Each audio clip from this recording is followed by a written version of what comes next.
پہلے زمانے میں ان 4 مہینوں میں جنگ کرنا حرام تھا، چاہے وہ جنگ حق کی خاطر ہی کیوں نہ ہو، اسلام اور کفر کی جنگ چل رہی ہو تو بھی ان 4 مہینوں میں بند کر دی جائے گی، لڑنا چاہے حق کی خاطر ہی کیوں نہ ہو پھر بھی جائز نہیں تھا۔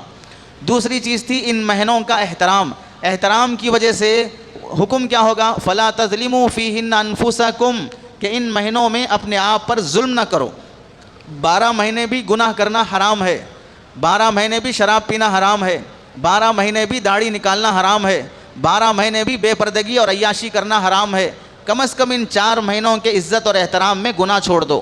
تو پہلا حکم تھا لڑنا چھوڑنے کا، وہ حکم منسوخ ہو گیا۔ اب اگر جنگ چلی یا شروع ہوئی تو برس کے 12 مہینے بھی جنگ چلنے کی نوبت آتی ہو تو چل سکتی ہے، یہ حکم باقی نہیں رہا۔ لیکن احترام والا حکم کہ اس مہینے میں احترام کریں، اپنے آپ کی عزت کریں، گناہ نہ کریں، گناہ کرنے والا اپنے آپ کی بے عزتی کرنے والا ہے۔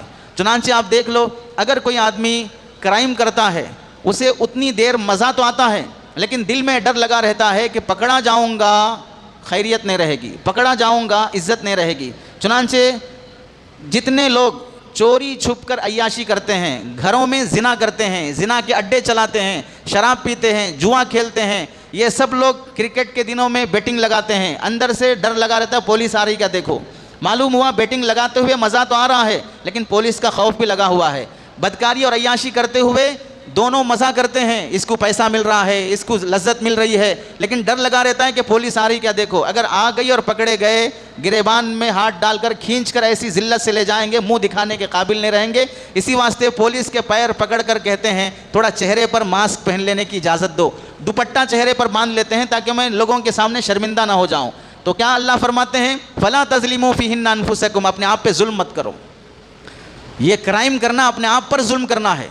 اسی واسطے جرم کرنے والے کو مجرم اور ظالم کہتے ہیں کہ وہ اپنے آپ پر ظلم کر رہا ہے۔ شراب پینے والا اپنے آپ کا ظالم ہے، سود کھانے والا اپنے آپ کا ظالم ہے۔ جس طرح دنیا کے دوسرے ظالموں کو ان کا برا انجام ہوگا ویسے ہی یہ گناہ کرنے والوں کو بھی ان کا برا انجام ہوگا۔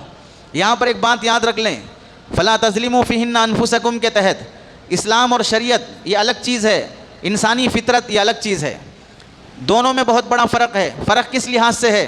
فرق اس لحاظ سے ہے کہ اگر کسی شخص نے شراب پیا، سالوں تک شراب پیتے رہا، پھر کسی مولانا کی تقریر سے احساس ہوا کہ شراب پینے کا کتنا بڑا عذاب ہے۔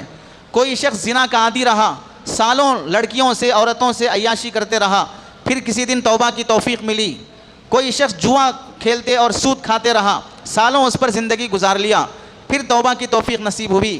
اب وہ اللہ کے دربار میں ہاتھ اٹھا کر روتے ہوئے معافی مانگتا ہے، اللہ اسے معاف کر دیں گے، اتنے سال شراب پینے کا گناہ معاف ہو جائے گا، اتنے سال زنا کرنے کا گناہ معاف ہو جائے گا۔ لیکن اتنے سال شراب پینے سے لیور جو فیل ہوا ہے وہ پھر واپس اچھا نہیں ہوگا۔ اتنے سال سگریٹ پینے سے لیور جو خراب ہوا ہے توبہ سے پھر اچھا نہیں ہوگا۔ کیا معلوم ہوا؟ توبہ سے گناہ معاف ہوتا ہے، توبہ سے جو نقصان جسم کا ہو چکا ہے وہ واپس نہیں ملتا، پھر انسان صحت مند نہیں بنے گا۔ کیا معلوم ہوا؟ شراب کا جو نقصان انسان کی باڈی میں ہونا ہے وہ ہو کر رہے گا، چاہے تم صوفی اور نیک بزرگ بن جاؤ۔ سگریٹ اور گٹکا کھانے کا جو نقصان ہونا ہے وہ باڈی کو ہو کر رہے گا، کینسر کی بیماری آ کر رہے گی، چاہے تم توبہ کر کے نیک بزرگ بن جاؤ۔